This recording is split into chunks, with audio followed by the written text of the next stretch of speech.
Hello, everyone, and welcome back to yet another episode of the Bird Brothers podcast. I am your host, Falcon, joined, as always, by my other fantastic host over here. He goes by the name of Condor. How are you today, Condor? I'm in the hospital today. You are not in the hospital. I see your wall of ruby behind you. What? This is fake. This is just like an image. It's a you green screened your bedroom for no, the no, hospital? no. It's a PNG. Oh, it's just a PNG? Okay. Yeah. Wow, Yeah, it's yeah. impressive PNG work there. Yeah. I'm in the How long did it take you hospital to make that? because I'm in the hospital because of how awesome of an anime we watched. I had to go get treatment because it was so amazing. You know. Well, yeah. I mean, I guess, yeah. I That's can right. understand that. Falcon, why don't you tell the lovely audience what we watched this week? Yeah, What I this watched week, in 2 days. Yeah, what Condor watched in 2 days? I think I watched in like 3. Well, we actually started it together. I remember kind of like we did actually. Yeah, we don't usually do that, but we watched the first 3 or 4 episodes. I just had the time, and then I'm like, okay. But yes. Anyway, we watched The Rising of the Shield Hero. Okay, which is an isekai anime. If you have not heard of it, it is pretty good. Isekai best genre. Woo! I mean, that's debatable. Slice of life is pretty dope as well. It's my favorite. What if it's an isekai slice of life? Ooh, that would be interesting. I would watch that. Let's make it happen. Is there one like that? I'll have to look it up. See, maybe there is. But anyway, if you don't know what The Rise of the Shield Hero is about, our main character Naofumi Iwatani gets isekai'd, ushered away to this other world, to where he is told he is the legendary Shield Hero, and he must work with the other 3 heroes, the Sword Hero, the Spear Hero, and the Bow Hero, to stop these waves of enemies, essentially, from destroying the world. And once all those... Unfortunately, the Shield Hero is the lamest hero of them all, so our main character got the lame choice. Everybody hates the Shield Hero. Right. I know in our opinions, I think the Shield Hero is pretty cool, but I'm just going by episode 1. So in their terms, the Shield Hero, he doesn't have any attack. He doesn't have any attacks at all. He's purely defense and defensive techniques. So nobody really likes the Shield Hero. He's that lame. Oh, like you even hear like before you see him get summoned, you hear like people in the town be like, "Wait, so we got all 3 of them, or we got all 4, even the Shield Hero? Wow, okay." So you find out that like nobody is looking forward to this guy being there. He's just there. Not only that, they're told later on that the heroes, like by like legend or law or whatever, they can't actively work together until they get summoned to fight off the wave when it comes. So he can't even like travel with the other heroes who got teleported there. Mm-hmm. But the world is very much like a video game kind of world. He unlocks his skills through like HUDs and menus and stuff. Even like when he sets his party companions, he goes to a menu to add them as like a companion to him. And it turns out that all of the heroes are from like alternate realities of Japan. Yeah, I think that's pretty cool. It's all based off like different games, but it's essentially the same game. They just have different names and are on different systems based on where they're from, which I thought was a really cool thing, like neat system going on. It's just a nice little touch. It doesn't really add much to the show. It's just a nice little thing.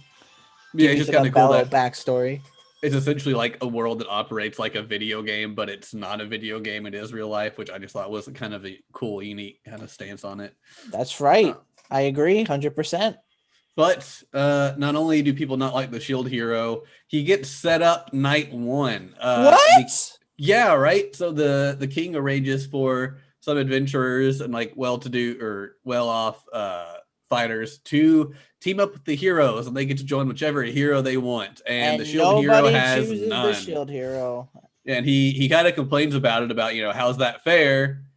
No, this guy's got like 8, these other 2 each have like 5. Like, can't I get one of theirs? And one person by the name of Mine is like, you know what? Sure, I'll switch. So he has one person who can fight off the enemies while he defends.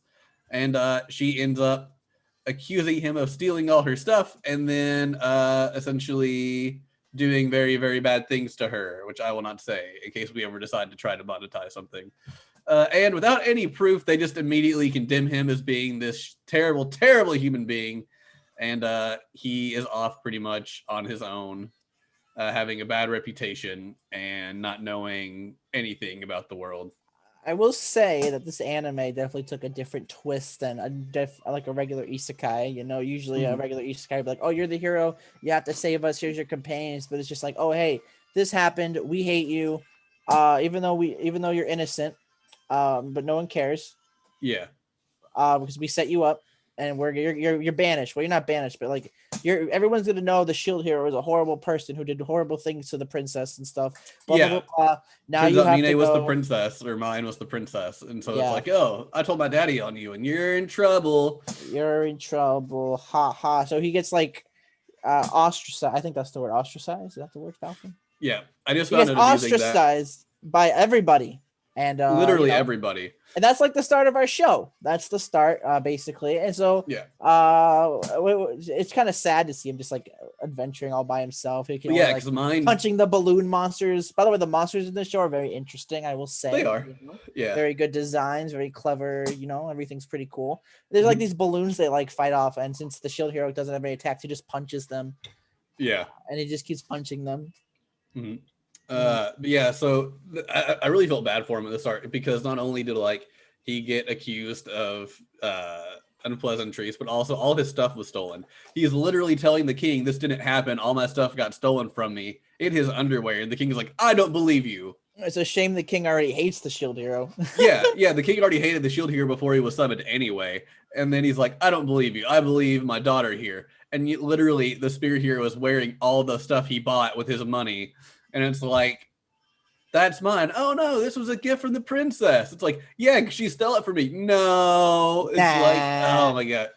But yeah, it was a very rough start. I really liked that twist because like in most isekais, either the person who's sent over there is really well liked, or they're kind of just like on neutral standing with everybody. Like like something like Konosuba, like he's not really like well liked by everybody, but nobody has a problem with him. He's just there. You know, it's like, cool, you're here. That's great.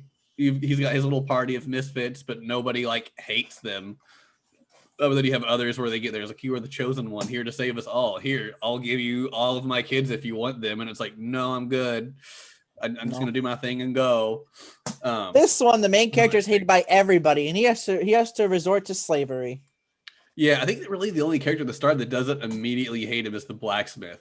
But he's a little like weary. It's like, oh, I heard you did some like messed up stuff, and he's like, no, like that was all an act. He did kind of like pin him to the wall. Well, that's true, but also he saw him come and buy all that stuff from him the day before when the princess took him there to buy stuff. So he'd already technically met him before everybody just immediately like hated the dude. Well, technically everyone didn't hate him until the king basically like told everybody like, oh hey, this guy did bad things to my daughter and stuff. We always all hate him. And then the blacksmith did pin him, but you know, Naofumi was like, just do whatever you want and stuff. And then he came to like understand, I guess. Maybe it was like an understanding. I think at the end, like after they like got to know each other a little better, he probably understood he probably didn't do anything right. I don't know. Yeah, I think he figured out pretty quickly. I think because like you said, he had to resort to getting a slave to have a party companion, which then he also gets ostracized for because a hero shouldn't have a slave. And he's just like, what the hell? Like, I can't get anybody to join me because you've made everybody hate me under false pretenses. And now the only way I can even attempt to level up to fight the waves for you is by having a slave. And now I can't have a slave because that's a terrible thing to do. Like, it's just like, okay, like despite the fact that he treated her like a daughter half the time, like he does not treat her like you would anticipate someone treating a slave. And I think that's kind of where Blacksmith guy kind of starts winning him over. Like he realizes that like he could be treating this slave way worse, but he's treating her like a person. But yeah. Well, I guess we should probably get into the characters before we talk more about the story, huh? Yeah, probably. We're just going. We can just talk about the story as we talk about the characters, you know, like our favorite moments about them. Let's start with the main character, Falcon. Naofumi Iwatani, the shield hero. All right. Yes. I should probably pull up his page, shouldn't I? Yeah, I've got his page pulled up. Wow, you're so slow today, Condor. I would hope you were. No, I'm joking. It doesn't matter. Anyway, Naofumi, like we said, he is the shield hero. I believe he's one of the oldest heroes. Isn't that right? He's age 20. Okay, maybe I think the sword hero is like 8. I think the sword hero is like 16. I think the spear hero is the oldest one. That's right. Actually, I think you're right. I think he's like 24 or something. And then actually, I have his page pulled up. Let me see. He's 21. Yeah, I think the Spear Hero is the oldest one. Yep. Yeah, which is very ironic considering he acts the youngest. Yeah, he's one of the Naofumi is one of the 4 legendary heroes. He has the shield. He cannot remove said shield. Even if he tries to, it'll just reappear on his arm. He has green eyes, messy black hair, your typical protagonist kind of style hair, you know what I'm saying? He's a pretty nice and decent guy, but he's gotten such a bad reputation. He just kind of rolls with it. It gets to the point where he just really doesn't give a crap, so he does whatever he wants to do. And if they don't like it, tough. They've not liked him the rest of the time. Why should he care now? Yep, this freaking guy. You know, I kind of like him. He's a good character. I'll admit. I think he's a great protagonist. He's a great protagonist. Really I like how he's like he comes off as cold at first, but you know he's actually really he's really caring. But the only reason why he's so cold is because everybody kind of like blocks him out. You could definitely say he has trust issues, 100%. Well, yeah, but I mean, big old trust issues. At the start, he did trust everybody, and then like he had no problem with any of it. He's like, "Well, I don't want to be a hero, but if I can't leave till I finish it, cool. Let's work together and get it done." And then everyone accuses him of what we've already talked about, and then he literally can't get anybody to do anything with him. Even when he's trying to like talk sense to the other heroes, they're just like, "Why would we listen to a terrible person like you?" It's like, because we're stuck doing this thing together and we really need to at least listen to each other. No, we're not paying any attention to you. Goodbye. Like very much like the 3 people you'd hope it would at least have your back somewhat because you're stuck in a bad situation together. Or just like, nah, screw you, dude. Just let us do our thing. Which is funny because they all suck really bad. I really liked how in the beginning he like used the balloon monsters to like threaten people. I thought that was really funny and clever. I think you mentioned you like that too. Yeah, they couldn't really do much damage to him, so he'd have like 3 or 4 just like biting on his body under his cloak, and he would like take him out and throw him for like fights and stuff. Yeah, because has. Like, I love that one guy. Like, why would I buy stuff for the shield here? And he's like, because I can release these guys in your store. So how about you sell me the potions I need, and I'll just be on my way. It's very much like, thank you, goodbye. I do like when he threatened that guy. He was like, now you tell the other merchants they at least need to be like cordial with me so I can buy stuff from them, or else they might get monsters at their store too. Here you go. You see this guy right here? He's gonna bite you. Yeah, I like that a lot. It was fun. I like that at the beginning too. But you know, he's just like he has trust issues because of everything that happened to him. And you know, he kind of like he's kind of like a big victim and everything. He's like, why do I have to go through this stuff? It's honestly usually I hate when people like whine about their situation, but his situation's like really like dire. Yeah, I mean, it's kind of understandable that he would complain, you know. Yeah, I mean, he even says at one part when everyone's giving him a hard time, he's like, 1, I didn't ask to be summoned here. 2, you didn't even let me give my side of the story before just accusing me of being a dick. Like, you know, he's like, and now you want to berate what I'm doing to survive in this world because you've given me no chance in succeeding any other way. Like, he very much is like, screw you guys. Like, I'm doing what I have to do. Like, I've tried being nice about it. And that didn't, like, I totally relate. Like, he's very much that cold person who you understand because we see why he's become that way. But then we also see with the people who actually, like, don't hate him, he's not cold to them. Like, he's very kind of, like, considerate and caring for them. We see with Raftalia and Philo, who we'll talk about next. The anime actually does an interesting, like a little interesting route though, on how they like handle like the thing. Instead of becoming like a hero by fighting, he actually becomes a hero by trading. He becomes like a little bit of a merchant, you know. I kind of really like that. It brings like some spice. That's why a lot of people kind of compare this to Spice and Wolf, because the main character he's like a trader, and the character he's got an animal companion. His companion's an animal girl who's like a fox wolf, you know. I can see that. And his other companion is literally a chicken. So, you know, I kind of like, I mean, I didn't like it in Spice and Wolf, but I mean, probably because they go into detail there. I feel like if they didn't go into too much detail, I would have liked season 1 better. But I like how they do it here. They don't really, maybe it's because it's an isekai as well, and then like the world's different. Yeah. It's just more interesting to me. But I really like the trading aspect. They call him the something of the heavenly fowl. I don't remember what it's called. The merchant of the heavenly fowl or something. Savior of the heavenly fowl. Savior of the heavenly fowl. You know, because his chicken is different than all the others. It's like a more like rare one or whatever. But yeah, I think this merchant stuff is different than Spice and Wolf, because Spice and Wolf, that's all it was. You Yeah. were going around trading stuff and then watching Holo and wasn't Frederick. What was the dude's name? Whatever the dude's name was, I can't forget. It was just them like spending time together, him kind of explaining Lawrence, that's right. Like explaining their world and then talking about it. So then she is like, well, why are there so many coins? Oh, well, let's spend 10 minutes explaining how the different coins relate and stuff. That can get boring to people unless you're like me and just find that interesting. But here we've got the trading, but we don't have to worry about conversion rates. So these are simple like D&D, like 10 copper is a silver, 10 silver is a gold. So if you've done anything like that, you know it. Plus you also know gold is worth more than silver and silver is worth more than copper. But it also has all the action of having like an action-oriented isekai kind of vibe to it. And there's not a fight every episode or every 2 or 3 episodes even, but there's enough that by the time you're getting tired of them going from town to town doing whatever, that's there. But we also here have like the mystery of like, why is this town overrun by plants? So even if they're not fighting anything at that point, they're trying to figure out what's going on and how it happened in the first place, and then fixing the problem, whether that's fighting a plant monster or figuring out a way to make like a poison to kill it. You know, it has more action and more going on, to where Spice and Wolf is more, let's follow these two people as they travel around the world together. Enough about bad animes.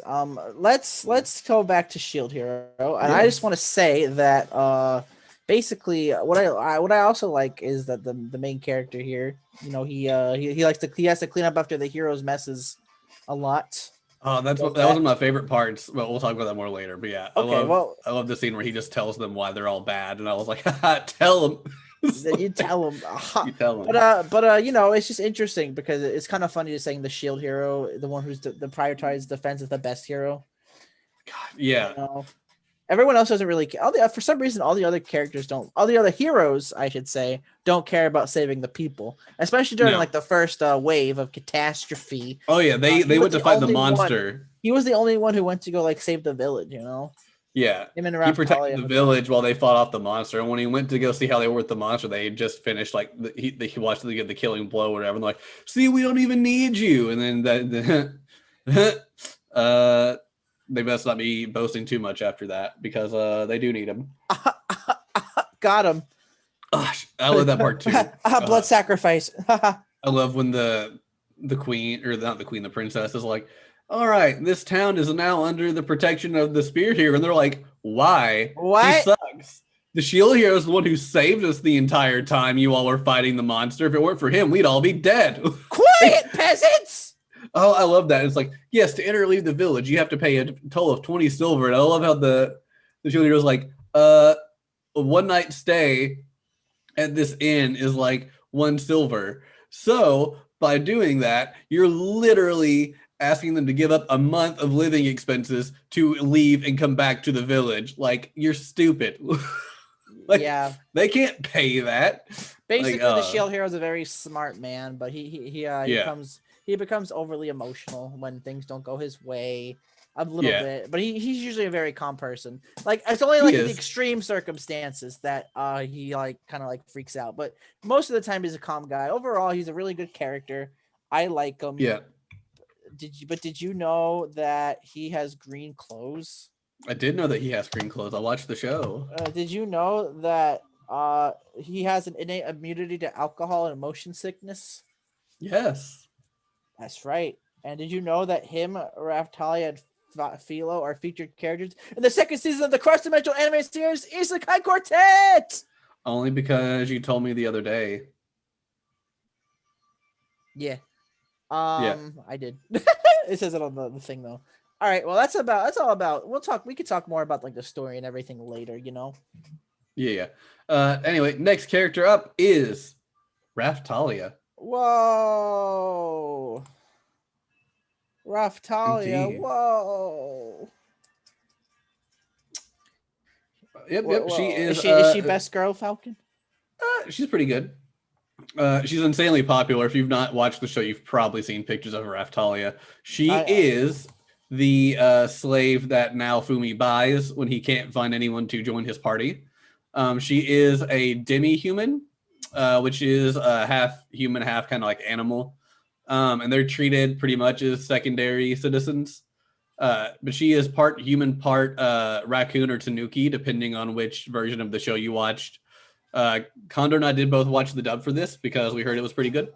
I actually watched the dub originally. This was actually my second time watching this anime. I actually watched it thanks to my friend recommending it, and I really liked it. So I was happy when you said we were rewatching it for the podcast because I was like, oh, rewatch, let's go. Mm-hmm. Yes. And the Tanuki makes sense because she does have access to illusion magic, we find out, and since Tanukis are supposed to be able to like shapeshift and stuff, that makes sense. In the dub, it is raccoon, but she's still cute regardless, you know. She is this weak, like little, like starving little girl in the cage when Naofumi buys her. And he buys her, I think, more out of sympathy of the fact that there's this like tiny little girl. Plus, he doesn't have much money because all of his stuff's been stolen. So he was able to get just a tiny, tiny bit that he had left. Well, he did some like trading. He like beat the balloon. Yeah, that's right. Some trading like that, and like kind of like traded things in, you know. So that's how he got like the money and overall. Yeah, and he bought her from Dr. Eggman. Yeah, I don't think he looks that much like Dr. Eggman. There's someone in One Piece, not that I'm in an arc right now, who looks way more like Eggman than him. But yeah, the slave trader guy looks like a circus ringmaster, essentially. Yep, pretty much. I mean, he's located in a tent, so like he's in like a circus tent, so it makes sense. But he tells her that he needs her to be his sword since he can't do damage. Basically, yep. And so he basically trains her, and she trains her to like fight at a young age and everything, and stuff. And there's like, you got to do this, and I'll keep taking care of you. And like he keeps he feeds her good meals, you know, even buys her like toys and stuff. Toys, you know, just like takes care of her, like as you mentioned earlier, like a daughter in a sense. But you know, only if she keeps fighting. That was his agreement. Yeah. But yeah, she very much, being a slave, she's got this like slave pack kind of curse thing that's like a seal on her. And if she doesn't want to do what Naofumi wants her to do, he can like command her and she's required to do it. But it shows Naofumi's character where he doesn't ever really have to use that, with the exception of once or twice, really. He very much like he uses it a lot early on. I wouldn't even say a lot early on. The only few times I remember is when she originally wasn't going to fight anything and he made her use it initially. And then when they were in the cave and there was that monster that reminded her of something that killed some of her family. And he literally is like, you have to attack now or we're going to die. And she's like, I'm scared. And he makes her do it and uses it there. But that's the only two times I really remember him having to use it on her. Well, I mean, I was jumping a little ahead into another character. There's actually one time when he used it, a pretty strategic time. I hope you remember what I'm thinking about. It was the time they were in the mansion and they used it on Philo and and she's like, they didn't know where she was, and so he used it and they found out. That's actually pretty strategic, even if it was painful, you know. But they were having to get the heck out of there. It's like, where is this girl? Where'd she go? But it was still a strategic use of it, you know. Also worth noting for demi-humans is their age is mattered by what level they are. So everybody in this world has a level. And so demi-humans are children until they reach a certain level, and then they just immediately turn into adults. So like literally we see her and they're training and leveling up. And then like the next time we see her, she is an adult. Even though it's only been maybe a few weeks of them leveling up. But yeah, basically just a few weeks. Which I find funny because she's very much, as an adult, attracted to Naofumi and wants to like sleep with him and get married to him. But he views her as like his daughter. Which I like that too. When he was talking about Philo, made some comment about, or someone made the comment that Philo was his daughter. She's like, she's not my daughter, she's my property. And she's like, oh. And then Raftalia is like, oh, am I your property? He's like, nah, you're more like my daughter. It's like she's all upset because she just wants to get with him. But otherwise, Raftalia is for the most part, she's very calm and collected. Very kind person. Very extremely kind person. Pretty much anything you would want to have like as a good character trait, she pretty much has. She does have some backstory as to how she became a slave and all that, and they address that later on, but we won't talk about that. But basically, right now, she came from a village that really liked the Shield Hero. Everyone like talked about him. Her friend was like, "Oh, I want to marry the Shield Hero." Yeah, and it was pretty cool. So basically, you know, she was like always expecting the Shield Hero, and then the Shield Hero came and, you know, technically saved her from slavery in a sense. wouldn't really call their relationship a master-slave relationship. You know, I would call it more like a friend, obviously. Yeah, like at the very beginning, it's more like a father-daughter kind of relationship, and once she becomes an adult, it's very much they're just close friends. They even bring that up at the part. There is a part to where the king finds out he has slaves and tries to make him get rid of her slave pact. Bless you. Excuse me. You guys didn't see that, but Falcon sneezed. Yeah, I sneezed pretty hard. poggers. I think I muted it in time. If not, I apologize. Yeah, you muted it. You're fine. Don't worry about it. But yeah. Literally, some of the other heroes are like, this doesn't seem like a slave relationship to you. Like, even after everything happened, she comes up and's like trying to get back to him or whatever. But it's one of those where they're not paying attention to what he's actually doing and just like, you don't need a slave. So you're a hero. I want to point something out before I forget it. So there is actually, obviously, everyone thinks at first, especially because the freaking princess tells the spirit hero, "Oh, hey, he has a slave." Malty.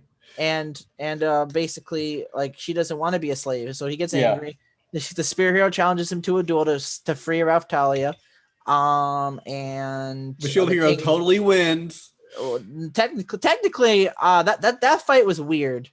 That was a rigged fight. Like, he won. Even the other heroes acknowledged it, except for the spear hero. I mean, technically true, but at the same time, the monster, freaking the spear hero, the shield hero. God, the shield hero technically brought in help as well by using the monsters. You could argue it. It's very much open to interpretation, but the fact you have somebody who literally can't attack, who has monsters hidden on him to do damage, and they're like the lowest ranking monsters. They're essentially the slimes of the world. That's true. So like they're not even like they're doing that much. But yeah, he has some stuff he can do, but they're on his person when he starts the duel. If they would have seen them and didn't want him there, they could have told him to get rid of him. But yes, they were hidden, but still, like, nobody had an issue with them really, except for the spear hero. Anyway, he has the princess come in and use an attack. Yeah, but anyway, that's not the part I want to talk about. That's not the controversial part I've seen in the comments, actually. Basically, spear hero. The spear hero doesn't cheat. The princess attacks, and somehow the spear hero. God, I hate the spear hero. Doesn't even see it, and he loses. And the slave crest is off of Raphtalia. Mm-hmm. But things happen. I'm not going to say what happens. Very emotional moment. Very good emotional time for the main character. But he decides to put the slave crest back on her. Yeah. Well, more like she wanted it to. She literally says, "Let's get it put back on," and he's like, "You don't have to have it now." And she's like, "I don't care. I want it." Like, so she ends up going back and getting it. They get it again. And a lot of people don't like that. Not in the anime, but like I saw, I was reading the comments on that episode, and a lot of people didn't like that. It was just I get it. Like, she finally has the free will to do whatever she wants, and she pretty much did already anyway with Naofumi. So I think to her, like, she didn't care, but having the crest, like, just showed that she was actually, I guess, related to him closely, I guess, maybe. I don't know. But yeah, that was the one thing I was kind of like, I don't get why you want it, unless it literally was just in case there is a time that he requires her to do something and she's too scared to do it, then he can force her to help them survive. Like, maybe that's what she's thinking of, in case there is a time she froze up again, he would be able to override it. But besides that, yeah, I didn't see any really need for her to have it. I mean, personally, I don't really care about that scene. I guess it's nice because it shows like the mark is like a proof of their bond. Yeah. And stuff. But a lot of people are like, this is just really bad for women. How could they do that? I'm like, shut up. That's not the point of the show. Yeah. I hate people like that. I just wanted to bring that up because it just pissed me off. I remember reading it about. Right. Anyway, anything else you want to say about her? She is she the best girl, Falcon? Probably. Oh, really? Oh, okay. Do you agree? No. You're not gonna say that freaking Princess Malty is the best character, are you? No, her mom. Her mom is pretty awesome, I will admit. But we're not talking about her today in depth. Maybe next time. But moving on, we have Philo, who is the third member of the Shield Heroes party. What? She's the third member? Chocobo. Don't actually mean this. Yeah, okay. She's I'm sorry. Those birds look exactly like chocobos. Am I the only one who thinks that? Yes. Wow. Okay. Well, let me take a look. What were they called? Full oleals? Filolial. I mean, it's like a big fluffy chocobo, like a fluffier version. I mean, not even though sort of the fat ones, but like the normal ones. They've got the 2 legs that are drawn almost the exact same way. Like they just very much look like chocobos with little like feathers sticking out the tops of their heads, which I think the ones in 13 had maybe. But yeah, every time I saw them, I was like, get those budget chocobos out of here. But anyway, that's a side thing we don't need to go into further because I could spend all day on it. But yeah, so he decides he needs another party member, and he goes back to the slave guy who has these Filolial eggs. But it's like a gotcha system to where some of the eggs are really bad, some of the eggs could be really, really good, and he just got asked to pick one and go for it. But then whenever the chick is hatched, they'll have like the slave packed on them or something, I guess. He picks one and ends up being this like really rare one that does really, really well. She's known as like the holy Filolial to a lot of people. The holy Filolial, bow down to the holy chocobo. Yeah. But she's really fat. She's like a fat chocobo. Hey, that's not nice. Her chocobo form is very big. She wasn't fat at first. She looked like a regular Filolial, and they raced. Remember the race? That's right. The race was fun. That was a fun episode. And then she got all fat. Yeah, but she can also turn into human. Yeah, she looks like a little, probably like what, 6 or 7 year old, probably. Appearance wise. But she's got little wings on her back all the time because she's bird. And Naofumi does a thing where because when she keeps transforming, the clothes she breaks, so they get the clothes like rip off. So yeah, what he does is he like, I think it's like it takes like a few episodes, but he gets like what's it's like magic silk, magic threads. And they have to get like a certain like object to like be able to use like this thing to like get magic threads to make like they had to get a certain kind of like enemy drop, and then they had to go to the like magic person there, and Philo had to like imbue her mana into this thread that would make it magic, and so whenever she transforms, the clothes like grow with her and shrink with her as opposed to just exploding, essentially is what it is. And the tailor is just obsessed with how cute she is, so she makes her this like kind of like freely wavy little girl dress because she's obsessed with making Philo super cute. Otherwise, personality wise, Philo is very just like rambunctious and excitable, and she's always really happy. I don't think we ever really see her like sad or upset. No, she's a very excitable youth, because she's still a babe. She's still kind of baby. Yeah. Yeah. So. Oh yeah, okay. I'm looking at the wiki on her age. They say that her I guess age they've given her when she's a girl is 10. Also, she has Rem's voice. I just realized that. Voice. That's why her voice sounds so familiar. I'm just realizing that now. Mm-hmm. Great. I'm like, why does this sound like a more excitable Rem? Like, what is this voice familiar? Now I'm just finally like connecting the pieces. Yeah. When I was watching it, I'm just like, this is so familiar. I don't know. Yeah. But she ends up befriending the second princess, not the one we all hate so much, but Princess Melty. They run into her on their travels. Yeah, and Melty loves Filolials, and so she's obsessed with Philo. And they end up taking Melty with them because she needs to go to the capital. They're not really sure who she is. They just know this girl needs to go to the capital, and so they let her tag along because Philo likes her a lot.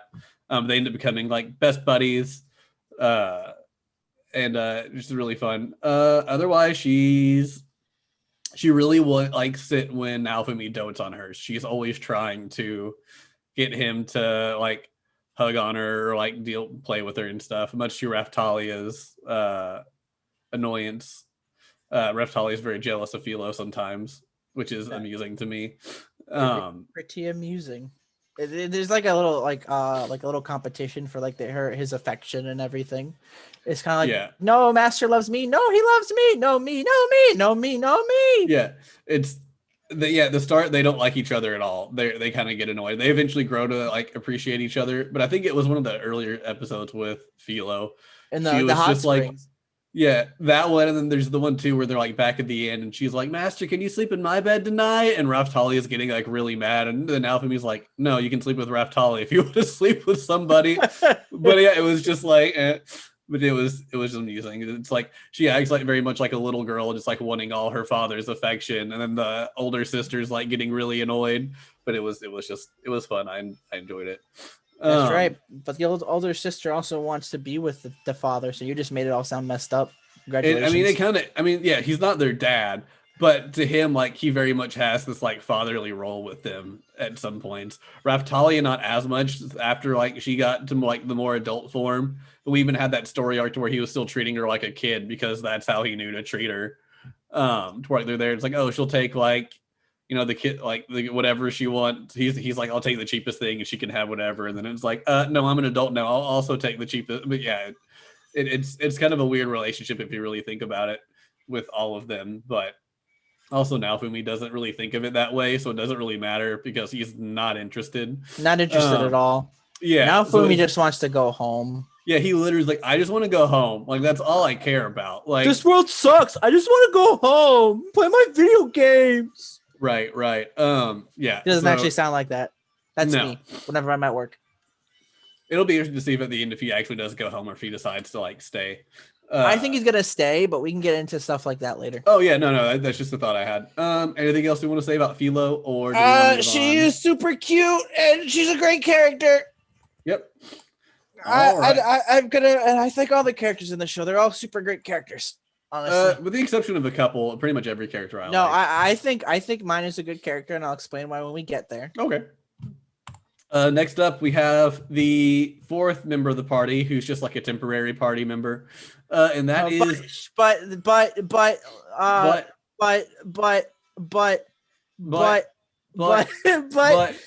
She may be a temporary party member, but Naofumi still cares about her all the same.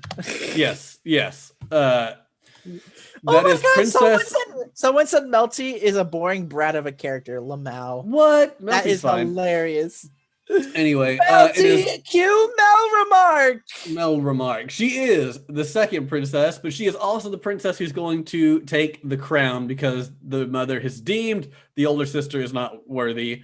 We also should have noted that this is a matriarchy kingdom, so the queen is the one who has all the power, and the king's just kind of there as arm candy, But it takes us a while to meet the queen, so we don't really, unless you catch that like early in episode 1, where mine is like, oh, this society is matriarchal or whatever. Like, you don't really think about it because you just see the king.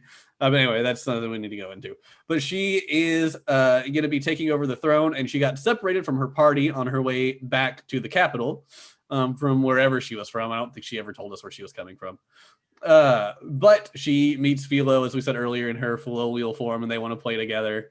And they become fast friends, and she eventually grows to respect Naofumi, the shield hero. She immediately doesn't hate him, and she's aware that he's kind of been given like a bad hand from how they've been treating her. Like, she's aware of what's been going on in the capital the whole time.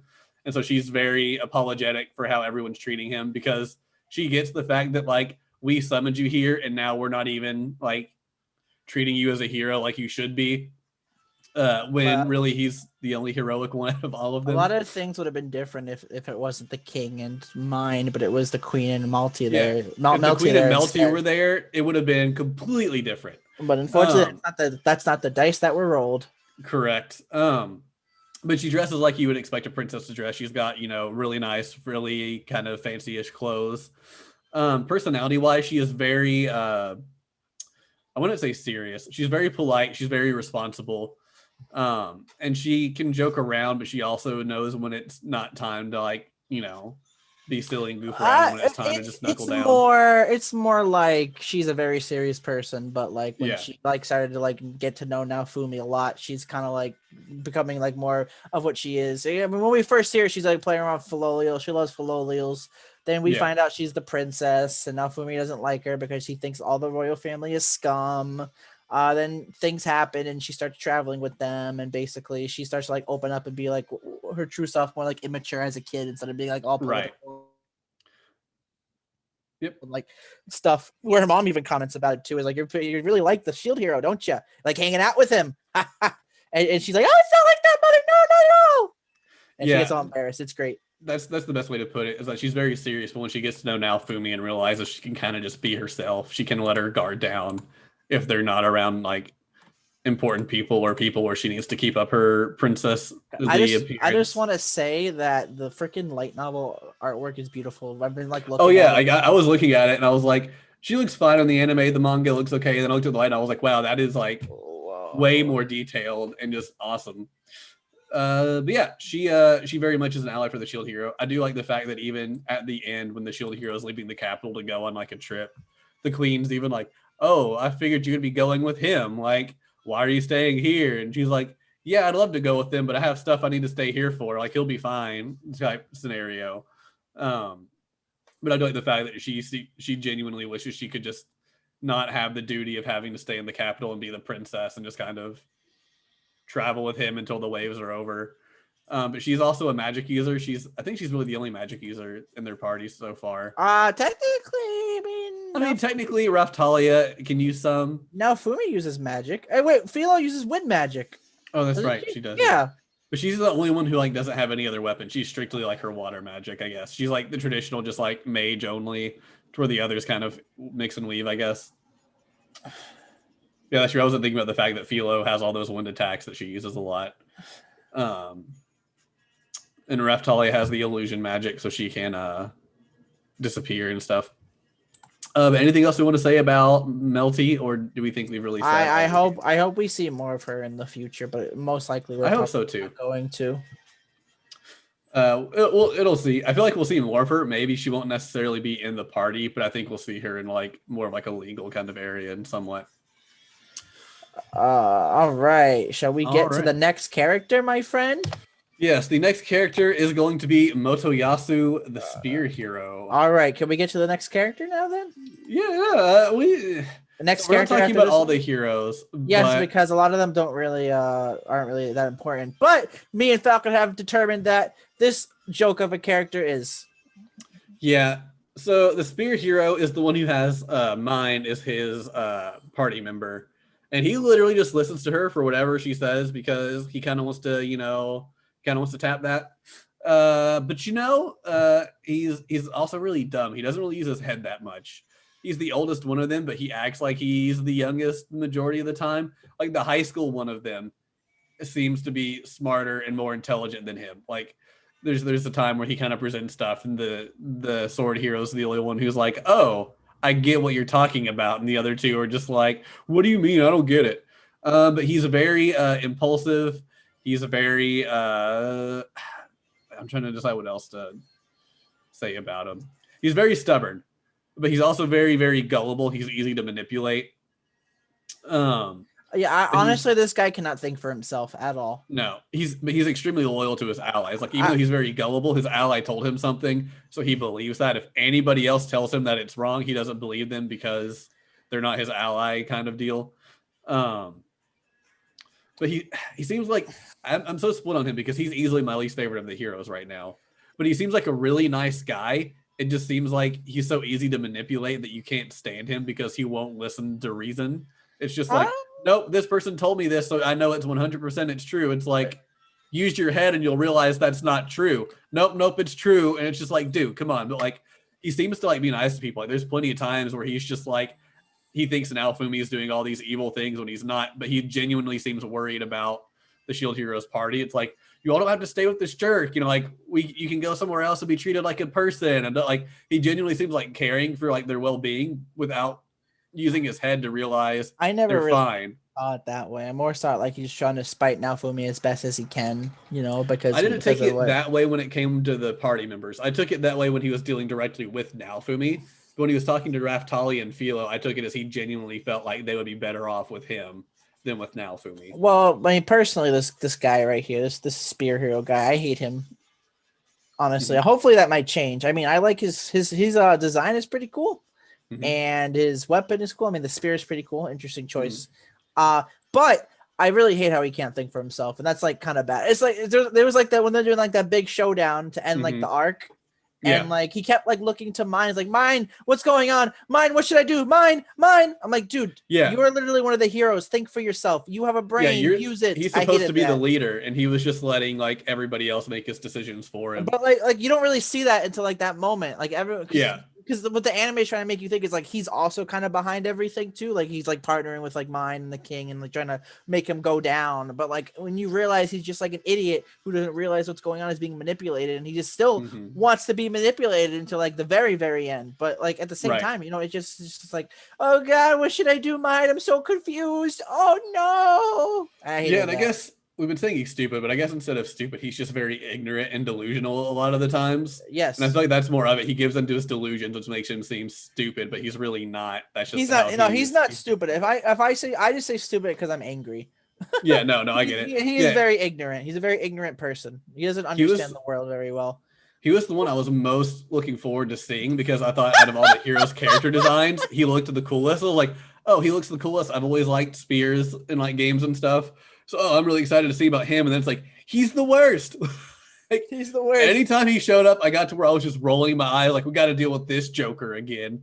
Okay. What and he a bunch uses like of the jokers. same attack over and over and over. It's like either he's using lightning spear or meteor spear. Like, dude, do you not know anything else? You're level like 80 by the end, and you're still like lightning spear. Like, we saw that when you were like level 2. Like, you're still using lightning spear all the time. Come on, dude. But yeah, if it works, it works. You know. He's somebody who I feel like really all the heroes could get redemption arcs because they all do something really bad, and we'll probably mention some of them later on. But like, he's the one who consistently does things that just really suck, and he doesn't really realize how it's bad. I think that's why I give the sword hero credit, because when he's presented with what he did and how it was bad, he genuinely seemed to understand and kind of regret that he didn't think that way. Well, the sword hero's problem is he considers everything as like an actual game. That's what they were trying to tell us. Like, you still think this is a game.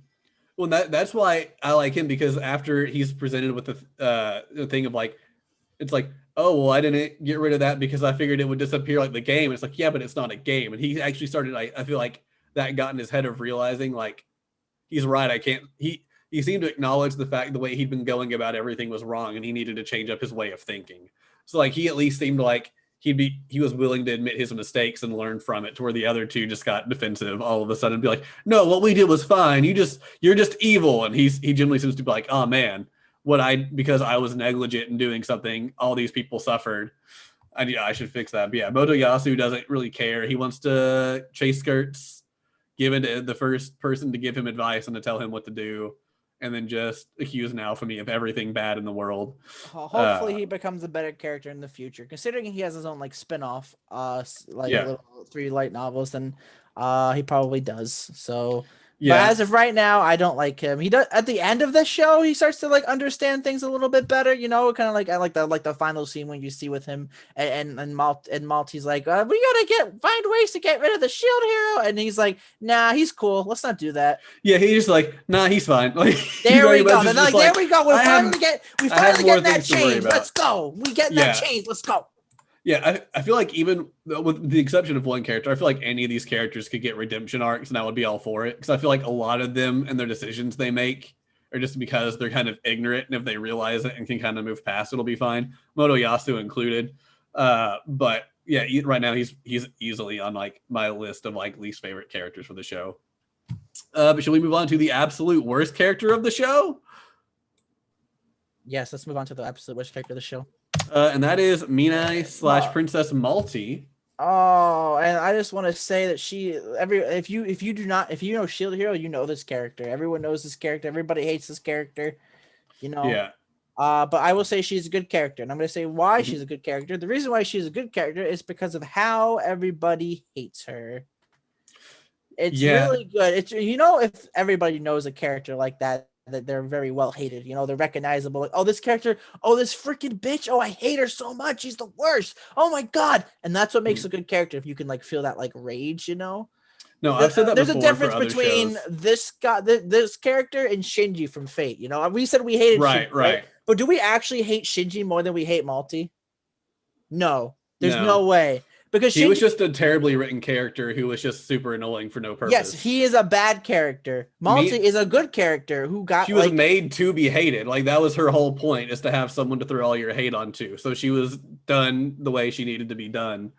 Yeah. I understand. I understand there's actually different versions of Fate. So maybe the version we saw Unlimited Blade Works we didn't like, but maybe he's different in the other like routes. Who knows? Mm-hmm. Who cares? I'm comparing it to the one we watched. Malty is a better character to be hated. I hate Malty.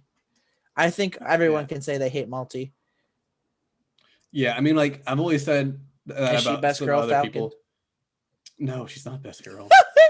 But yeah, I've always I kind of like you're pointing out the fact that even though we hate her, that she's a good character for it because that's the purpose. I've said that before about some other characters on other shows, and people just like don't ever get what I'm talking about. I'm like, oh, I love this character because they're written once. Like, oh, I hate that character. It's like, yes, but we're supposed to hate that character, so that means they're a good character because they fulfilled their purpose. Nope, still bad character. It's like whatever. Yeah, I remember you mentioning that before. Yeah, I can understand that with Malty because she's a good character to be hated. You know, she was written that way.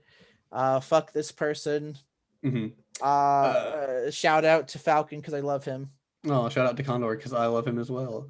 But yeah, love not appreciated. Take like everything we said about Melty, her sister, and pretty much reverse it.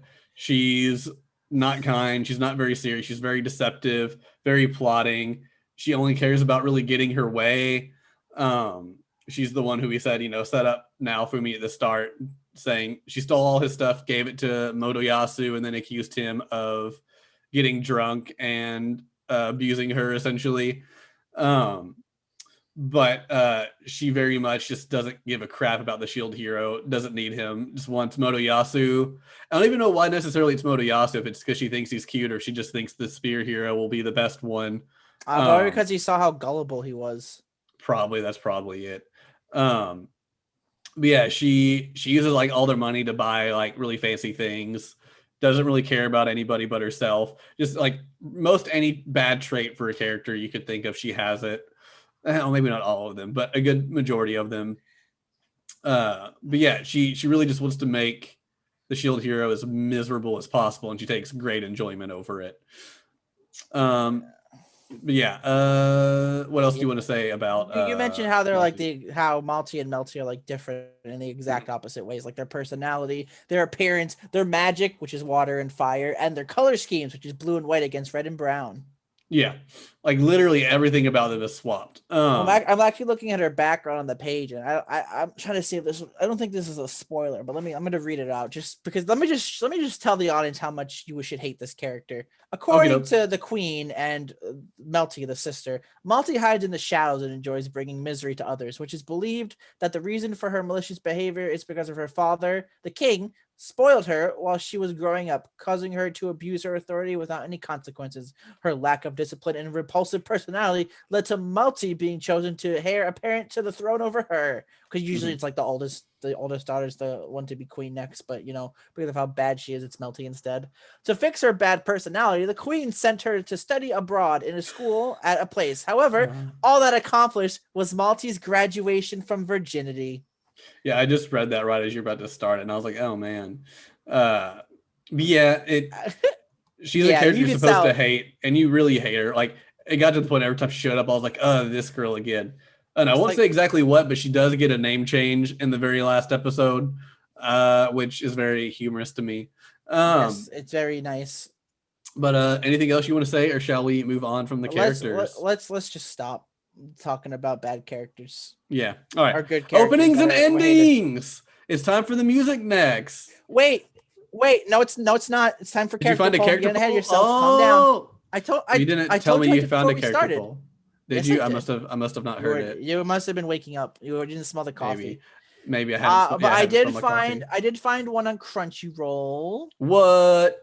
Character popularity poll results are in. I think it's about like the first half of like the show. So unfortunately, your favorite character Lark is not on this character poll. But here we go. Who do you think is in the first place though? I want you to guess. If it's not Raphtalia, I will be greatly surprised. Oh, well, okay. Well, in first place, with 24,782 votes, we have Naofumi Iwatani, the shield hero, in first place. Second place is Raphtalia with 21,000 votes. Third place is Philo with 6,000 votes. Fourth place, we have Erhard, the weapon shop owner, with 3,000 votes.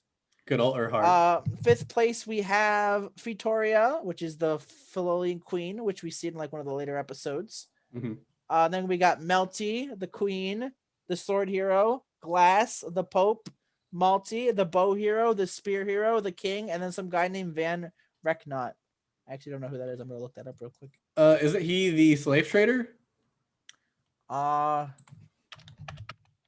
No, oh no, he's the guy. He was the guy in the Oh, he was the Lord guy. yeah, he was Yeah. a Lord guy. Yeah, the slave shirt didn't make the cut. But I that's could the never hear that popularity gay's poll. name when they said it. I was always like, I couldn't tell what you just said. But I yeah, think that it makes was sense. Van. Yeah. Yeah, Van Reknot. Yeah, I think they always called him like Lord Reknot. I could never understand what they were saying, so they usually say it pretty quickly. Yes, but that's But I liked basically. him. He was a good guy. But I'd say it's a pretty accurate character poll. You know, Mhm. they put the spear hero over the king, because Yeah, the king was pretty hateable. But Malty was still more popular than the bow hero, which is a surprise. yeah. And then they have the Pope, and then the glass, the little. We'll get more into that stuff later. But Yeah. yeah, why don't we get into the music? Ba, ba, ba, ba, ba, ba, ba, ba, ba, ba. Okay, thank you for butchering that opening. That's my That transition. is normally quite bopping. So the first opening for the show is called Rise. By Mad Kid. You're Mad Kid. What a mad kid. I'm not a kid. What a mad lad. Okay. But anyway, it's really, really bopping. Condor, what did you think of Rise by Mad Kid? So there's actually two versions of Rise. I don't know if you realize that, Falcon. There's a Japanese version, there's an English version. Okay, I'd only heard the Japanese version, I think. No, we actually heard the English version because we watched it in dub. The English version's in the dub one. You did not hear the Japanese version, my friend. Ha ha! Okay. You have been tricked. Oh man! I've actually listened to both versions, basically like the same thing. But whenever I listen to it on YouTube, I hear the Japanese version. So maybe I just was like overriding in my head because I've listened to it a lot this week. Well, if you've watched it on your free time, maybe you did listen to the Japanese version. But the music we watched during the anime was the English version. Okay. Because I think when I first watched the show, they didn't have an English version of the opening. So when I was like listening to the song again, I'm like, wait, this was in English? Bless you. I didn't remember seeing it in English, so I guess. And then one time I was just on the bus listening to music. I'm like, I'm gonna listen to this bopping soundtrack from the Rising of the Shield Hero, one of the best animes ever. And I realized there was two versions. There's also an opening by Amelie. Give that one a listen to because she does like. I did listen to that one. It's her with Nate Wants to Battle, right? Yep, that's a good one right there. That's a good one. I was surprised. I normally am not a huge like fan of Amelie. Like I like her when she does like collabs and stuff, but normally I'm just kind of like, she's fine.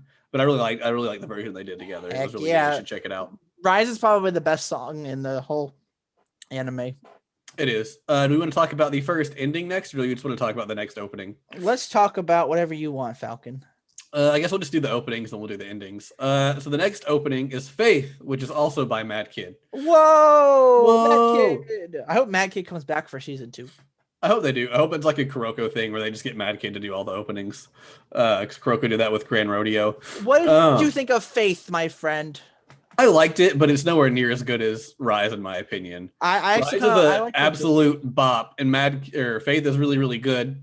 I like the visuals more in Faith than the visuals for Rise, but Rise that is true. I do like the visuals a little bit. I like at the end where they're like all holding their hand up. That was pretty cool. Yeah. At the end, it's like him. Did it remind you of One Piece where they were all holding their hand with the X's above? No, because they're holding it like this with showing the X, but they're like holding it like this to like hold the barrier. I like that. I'm trying to tie in One Piece. Someone has One Piece on the brain. Yeah, I've been trying to finish Dressrosa. I think I'm like 2 volumes of manga away. Did you? I think I'm on like 78 or 79. Did you see Gear 4th yet? No, not yet. Oh, you're getting closer. Yeah. This isn't a One Piece podcast. This is a Hero podcast. Falcon, how could you? Trying to confuse me. I'll confuse you all I want. You're very confusable. Anyway, wow, that's not nice. I should leave for that comment. Oof, I'm sorry. I apologize. Anything else you want to say about Faith, or should we go on to the endings? I mean, the openings are pretty good. They're really good. I recommend listening to them even if you haven't like watched the show. It's pretty good. Mad Kid is a good band. Thank you, Mad Kid. Not sponsored. All right. So the first ending is Kimi no Name by Chie Fujikawa. Sleep, pass. Yeah, it was fine. It was. The next one is Atashi ga Tonari ni Iru Uchi ni, also by Chie Fujikawa. So as I've mentioned earlier to everybody, I started the show with Falcon. We watched the first 4 episodes together, and then I watched literally the whole rest of the anime the next day.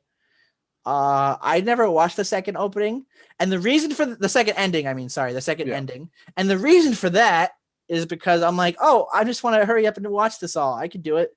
And eventually I'll watch it, and I just never did. I just kept skipping it every single time. Wow, way to be prepared for the podcast. But then I was at episode 25. I watched it beforehand, so I was prepared. The visuals were nice. That's all I'm going to say. All right. But sleep pass. Yeah. It was fine. I think I preferred it over the first one, but I agree. I like the visual. Not by much. And then we had a one episode ending called Cold Illusions by Ryan Greaves.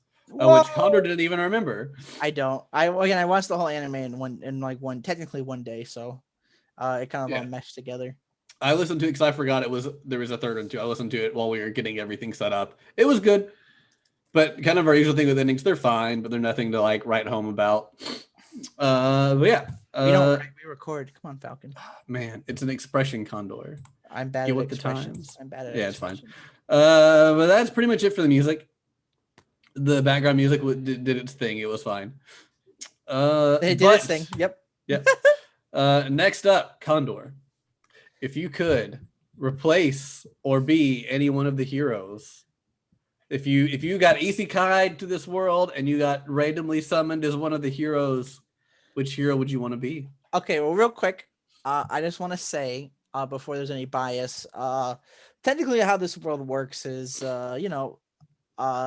basically, so when the four heroes get down to talk about their abilities, because they sit down one time to talk, basically Naofumi finds out the other three heroes are doing things differently, where they can, they can like touch the weapons and like take them and like copy them and turn their weapon into they can copy the weapons in stores by picking them up and then feed them into their legendary weapons to get better stats and whatnot.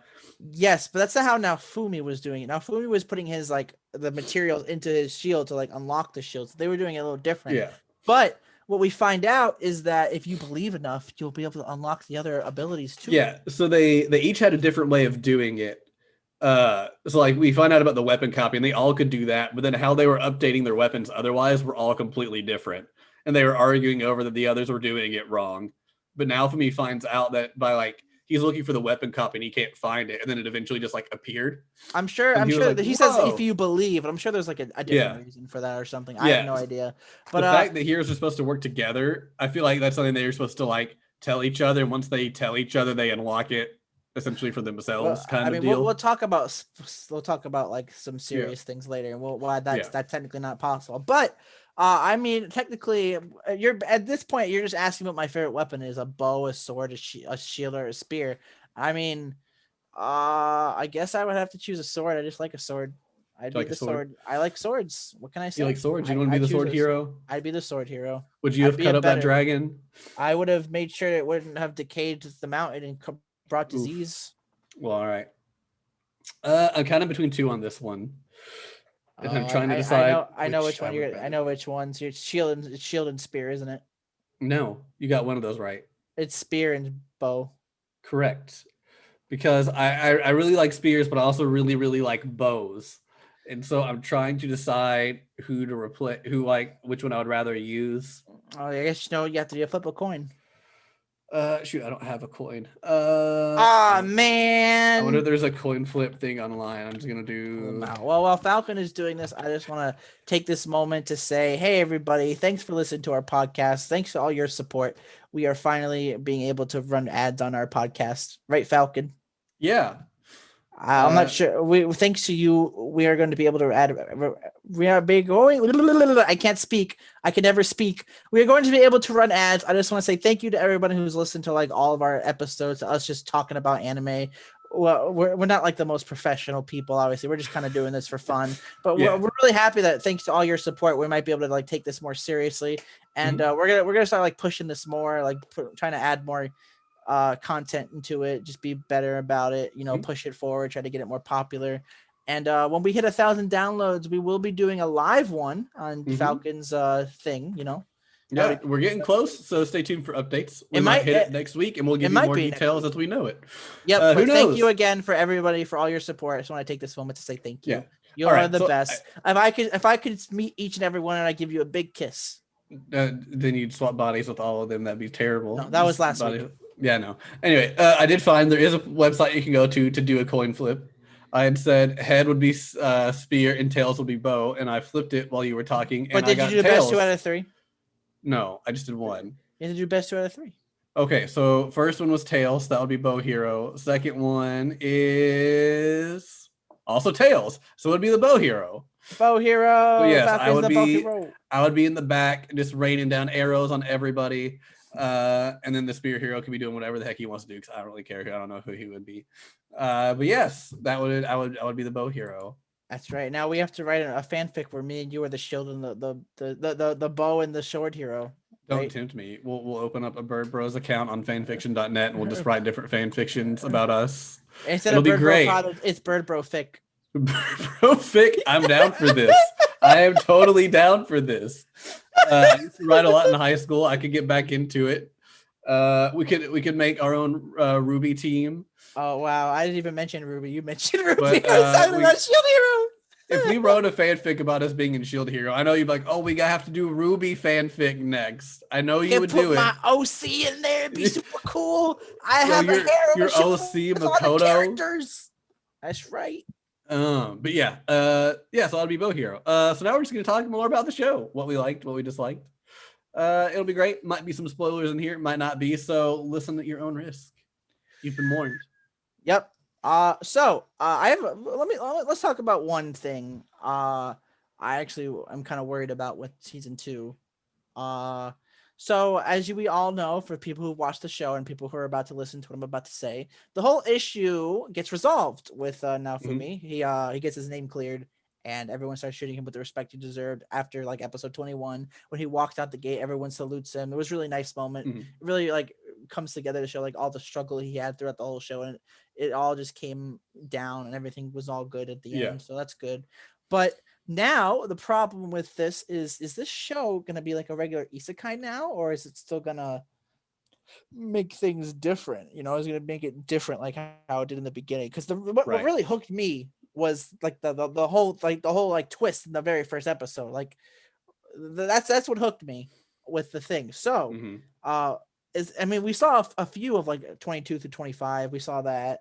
It was pretty cool. We get to learn more about like there's another world or something, obviously.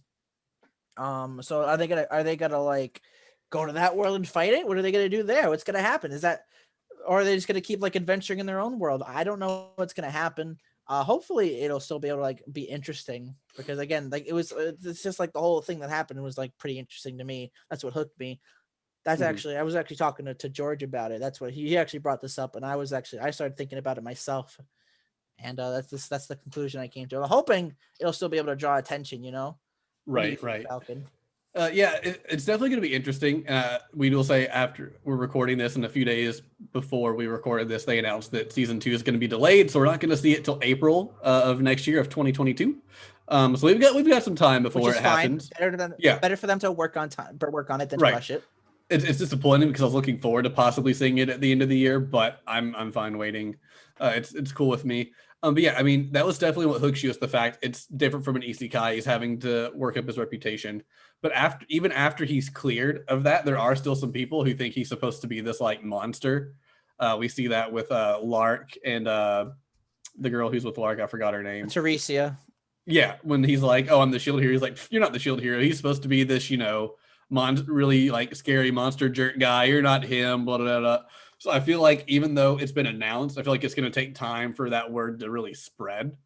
So everyone in the capital knows he's good. Like everyone in Melromark knows that, but the other nations might not, and they might have heard that he's this evil demon person. No, that's wrong. What are you talking about? Lark comes from another world. Right, but even he had heard while he was in that world that this shield hero was like supposed to be a terrible person.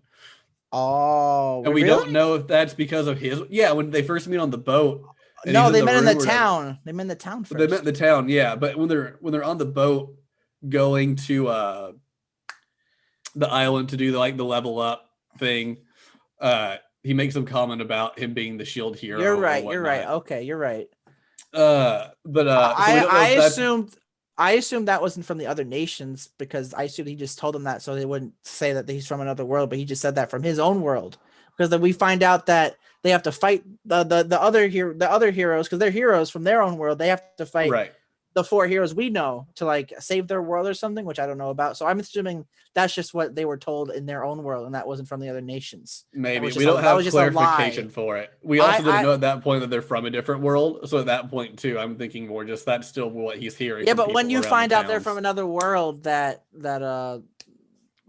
I have to go back and watch the scene, but I'm that's what I'm thinking, you know, because this is like after, I don't know how many days it is after because obviously there's like a bit of a time skip. I assume maybe it's in the light novel because you're like literally at the end of 21 they're leaving the capital, beginning of 22 they're back talking to the queen and Melty. So obviously there was like some time there's sort of time skip. They wouldn't just leave them, but like come back, and because they're having like a little party to celebrate and stuff. So I assume it's like a week or maybe a month later, who knows. But I assume by then where the spread of the shield heroes like missed like what he was accused of, and maybe spread.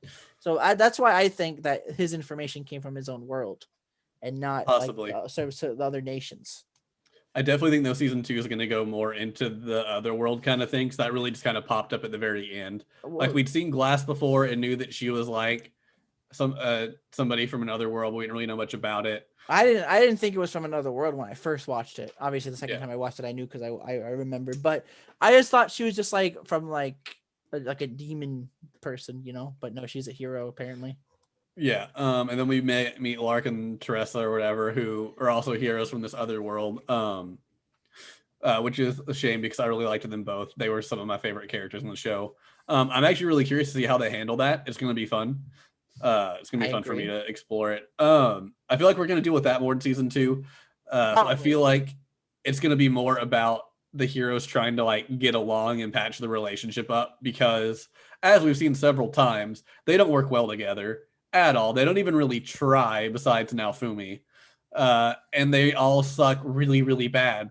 Like the most incompetent heroes ever. Can you hear me? Yeah.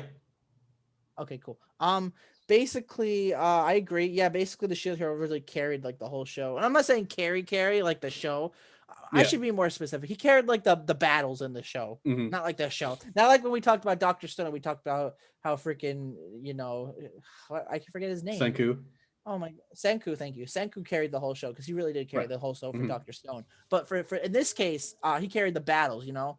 Not like the first whenever the battle, waves like came, he was the MVP battle. all the time. He was literally the MVP, and it's kind of sad when the shield hero, the guy who prioritizes defense, is like the best one. Yeah, he's the guy who literally has like his only attack is like the snake thing, where he can make 2 snake heads come out and bite somebody. He can also do fire, but that's in the that's curse. True. Yeah.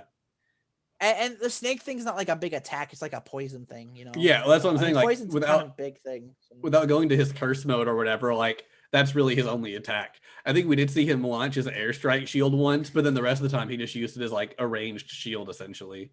It's interesting to see him use his like power, so that's always good to see. You know, I like that. But basically, it's kind of sad. It's kind of funny how everyone's like acknowledging him as like the best one, even like the enemies. The queen, everybody's like, oh yeah, the shield hero is like the one true hero, and everybody, but all the other 3 heroes suck. And what we find out is basically when Glass showed up that first time, it was like only one of you is worthy of being actually called a hero, and they're like, oh yeah, who? And she's like, the shield guy. Like, and they're like, what do you mean? He's the worst. He can't attack. They're like, they all get taken out in one hit, and it's just like you couldn't do any damage to her, and then you just got annihilated. Like, way to go. Yeah. But like the thing is just kind of funny. It's just a funny thing, you know. Right. I actually forget what I was gonna say, but oh well. Oh no, I remember now. So you know how? Oh no, I forgot again. Wow, this is I feel like I was gonna bring that topic. I feel like I was gonna bring the topic to something else, but I don't remember. Oh, I don't remember. You say something. Yeah. Anyway, another thing I liked is how the shield hero we find out a little over midway through, I guess. Everything he's been doing, we find out, has just been cleaning up the other heroes' messes that they've left behind. I mentioned this, but yes, go on. Yeah. So like we talked about it briefly, but how like they go to a village that's overrun with plants, and they had to make like a tent outside the village. It turns out they weren't being able to grow anything, so the spear hero went to see what's up, and he finds this seed that's locked in a chest that literally has a thing on it saying about like, don't use this for anything, like it needs to stay locked away or whatever. Just takes it, gives it to the people, and the people use it. Turns out it grows a giant plant monster that just takes over everything when it spreads out its roots.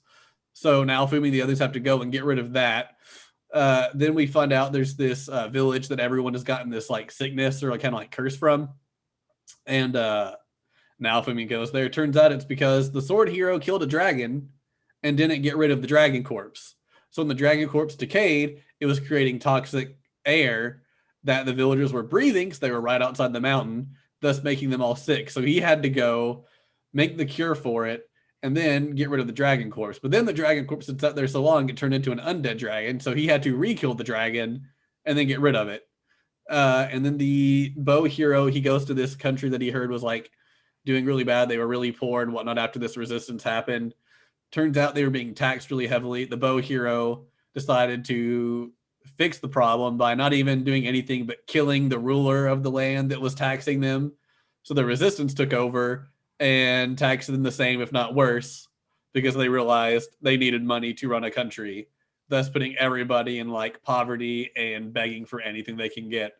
And I love the moment where he finally just confronts them about it when he's like, I've had to clean up all your messes. Like, what are you talking about? And he just like lays out everything they did that was terrible.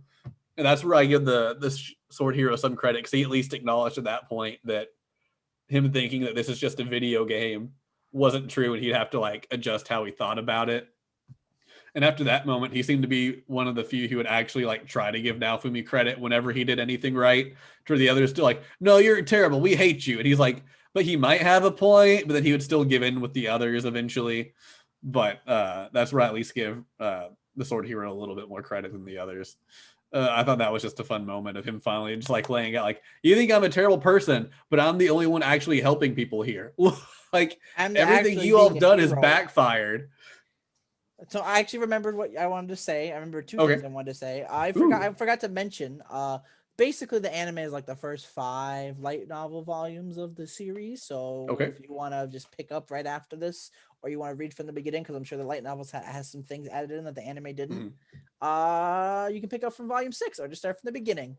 But and the other thing is there's gonna be 2 objectives for season 2. I feel like 2 objectives. Something because we didn't, because at the very final episode, Naofumi like what he does with the, because after he like saves everything that happens with like the king and the queen and stuff, the queen feels like he should reward Naofumi for putting up with all the BS and everything. So what Naofumi does is basically he takes Raphtalia's town that she grew up in, because you find out her parents died by a wave attack, and she got enslaved by one of the dukes that they fight later on. Lots of good stuff.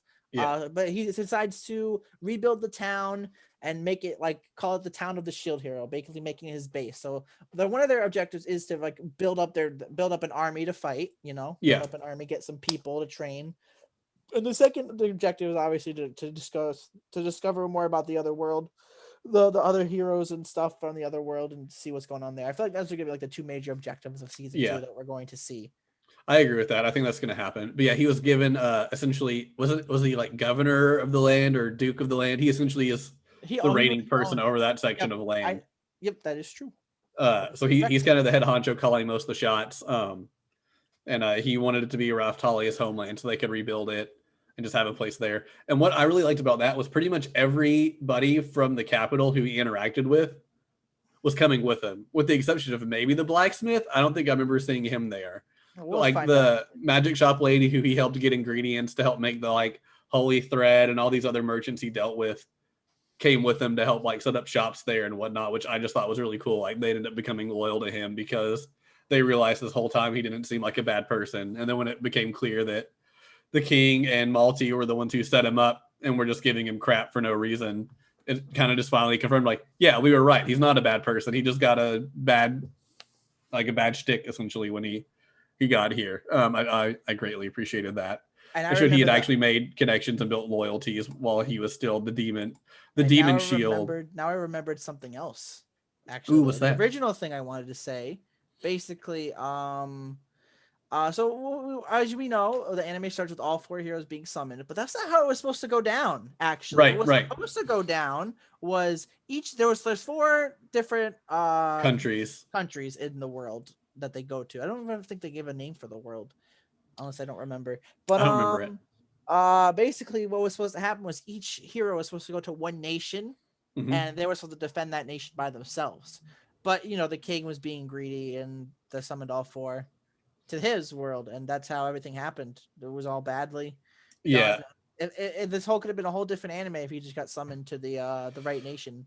He was supposed Yeah, well, the demi-human nation loves the shield hero. Like, they worship him. If he would have been summoned there, completely different. That's why the queen wasn't there in the beginning, because she was at the Council of Nations to determine who would summon which hero. Yeah, and the king freaked out. It's like, no, we need all of them to protect us. Boop, boop. And that was the thing. About everything I want to say. Unless there's something else you want to bring up, Falcon. I'm trying to think if there's any other moment that I think just deserves a lot of discussion or that was really, really fun. We already talked about the fight with him and Motoyasu, which was really good. And how about the fact that the Pope was the bad guy the whole time? Did you catch that? Did you expect that? Yeah, the Pope was the bad guy? So I guess we can hit on that a little bit. So the nation of Melremark, where everything that takes place really in season 1, their religion is the Church of the Sword, Shield, and Bow. They worship all the heroes but the shield hero. And you find out everything was pretty much set up from colluding with the Pope, the king, and the princess, but the Pope was the one kind of making all the deals. But they didn't want the shield hero there. But they also Naofumi even makes some comment at the beginning that if they're going to treat him like crap, just send him home and summon someone else. But they can't do that because the only way for him to go home is for all the waves to be defeated or for all of the heroes to die, I believe is the other thing. Like if all 4 of them were killed, they would all just go back home. So they very much just trying to make his life as miserable as possible and like lock him up and keep him away. Even though they've said numerous times in Legend that all 4 heroes have to work together during the waves to protect the world. And it just no sense except for just your stereotypical evil religious leader who just wants what he wants to happen because he is the Pope, and God so he clearly must know God's divine judgment. Yeah, I'm extremely bigoted, and it must be because God wants me to be. So I am the king. Like that's literally his whole shtick. And even like when they're having that big fight with him, which actually was a really cool fight. I really enjoyed that a lot. It was a really sacrifice. He's literally like, in order to do all this stuff, I need tons of mana. Cool. Literally bring every follower of the church, and I'm just going to take all their mana from them. And kill some of them because some of them legit died. And like at the end, it's like, I need to do this. It's like, I don't know that we have enough mana to do that. We are doing it regardless. Send all your mana to me. It is in God's name that we do God this. Has chosen Divine retribution. Destroy the devil of the shield. Yeah, and it's just like, oh my gosh. Like, did we ever actually find out why the king hates the shield hero so much? No, I actually don't think we do. I didn't think so, but I heard apparently there is a reason. But that's all I was like, I don't think we actually heard the reason. I think that's like a season 2 thing, probably. Maybe, or if not, then I'll look it up on my phone. Or if they just thought it wasn't important enough to put in there. But there's apparently a reason why the king hates the shield hero. I feel like they would have mentioned it. Yeah. Anyway, anything else you want to talk about, or should we start wrapping this up? I know you have to go to work. How about we start wrapping it up? All right. Well, everybody, this has been our episode on Rising of the Shield Hero. We hope you enjoyed it. We very much give our ratings. I was just doing that. Okay. Gosh. I thought you were going to skip the ratings for some reason. I was not going to skip the ratings. It's on my notes. Look at this guy. I got the notes. Oh my gosh. Anyway, so I enjoyed Shield Hero. We hope you all enjoyed Shield Hero. I feel like it's very much a great isekai anime. I feel like really anybody should watch it. I think it's a series that anybody could enjoy if they give it a shot, whether you're new to anime, old to anime, or if you just, anime. Yeah, even if I think even if you hate isekais, you like this one because it doesn't really feel like an isekai most of the time. A lot of the time, it's like there's some in there originally and cool, but then after that, it seems like he's just some guy living there doing his thing. It's like the Chosen One. I mean, maybe if you don't like the Chosen One archetypes, then stay away because it's very much, this is the shield hero. But even then, it's different because they all hate his guts. But I like it. I think I'm going to rate it a 9. I feel like it pretty much had everything I would want in a show. Like it was paced very well. I never felt like it was really dragging along or going too fast. I liked most of the characters, and then the characters I didn't like, there were reasons to not like them that I feel like just make them more fleshed out as a character. So even if I don't like them, I'm cool with it. The music was great. The art was great. The animation was good. The story was fun. I am disappointed we're having to wait till April for the next one, but that just means it should be. And that is why we are deducting Great a whole again. 7 points from our score. What? And that is why we are deducting a whole 7 points from our score. Yeah, no, that's fine. Yeah, I would definitely recommend it. Condor, what about you? Me? Oh, you want to know what I think? Yeah. I think it's time to get back to Yakuza 3. Goodbye. Oh, okay. You don't got time to do that before you go to work, Condor. I'm skipping work, everybody. Ooh, don't call out of work just to finish Yakuza 3. You can do that after work. Anyway, rating. What would you rate Shield Hero and why? I actually have to disagree on one point you said, and that's only the point where I don't feel like this would be a good first-time anime for someone because of the heavy themes in the very first episode. I feel like that might. I can understand that. I feel like that might turn off someone and be like, "Oh, is all anime like this? Like, is it all like that dark?" So I'd say start with like a lighthearted one. Like it's like a light slice of life or something, you know, like something like that, or like any of the other animes we said to start with. And you know, I feel like this might be a good like second or third series to watch, you know, maybe a good first isekai, I'd say, you know, first good isekai, but not a first time for everybody because of like the heavy theme at the very beginning and stuff. There's like the that, and then there's slavery as well, you know, that's also kind of bad. So there's a lot of like bad themes, and a lot of people get turned off by that. But I think deep down, if you could look past that stuff, this is a really good show, a really good anime, lots of good characters, a really good story. As Falcon said, the pacing isn't rushed like it was for Yamada last week.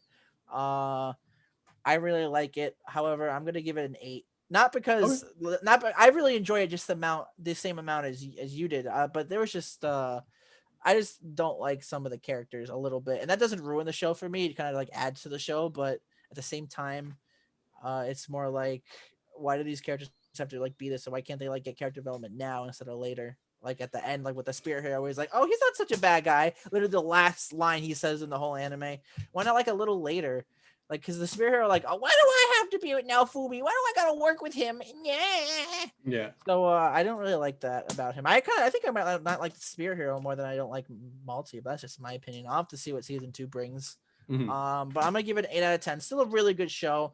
Highly recommend to watch. If you haven't watched it yet and you're an anime fan, do yourself a favor and go watch this anime. I think it has a little something for everybody that everybody will like. So I'm gonna say 8 out of 10. All right. 9 out of 10. That's our rating. Good anime. The Bird Bros have spoken. You should go watch it. It's good. Very, very good. But anyway, thanks for watching.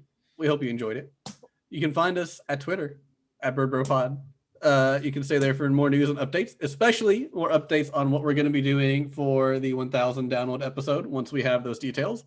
So spread the word. Tell your friends. The sooner we get to that, the sooner we get to do a live episode over on Twitch.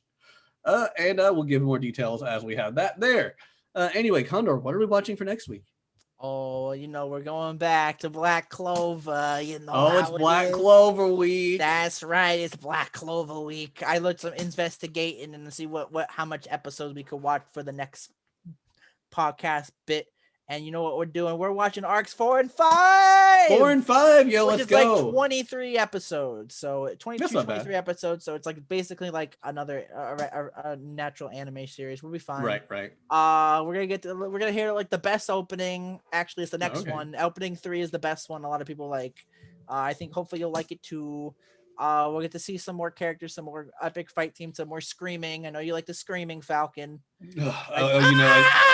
I just can't live unless I hear the screaming, you know. That's right. Well, you'll be hearing it every month now. So. Oh man, that's gonna be fun. I'll have reason to live. That's right. Well, hopefully, maybe your opinion will change a little bit on Black Clover after these next few arcs, because I will say the next few arcs are actually really good. That's actually how I started to really like Black Clover. You know, I mean, arc 3 was a good start, but like the next arcs are good. But more on that when we talk about Black Clover next week. And with that, everybody, Falcon, why don't you give us a little outro while I dab. Well, while Condor dabs, I will also dab, and I will say, just remember, check us out, Twitter, BirdBroPod. We have a Discord. We would love for you all to join. It's currently called the Falcons Nest. I'll probably change that name soon. The link to that is in the description of the episode and of the show. So you can check it out there. Also, tell your friends, check us out at most podcast services and at birdbropod.podbean.com. That is where you can find the website with all of our episodes. And we hope we all have enjoyed it.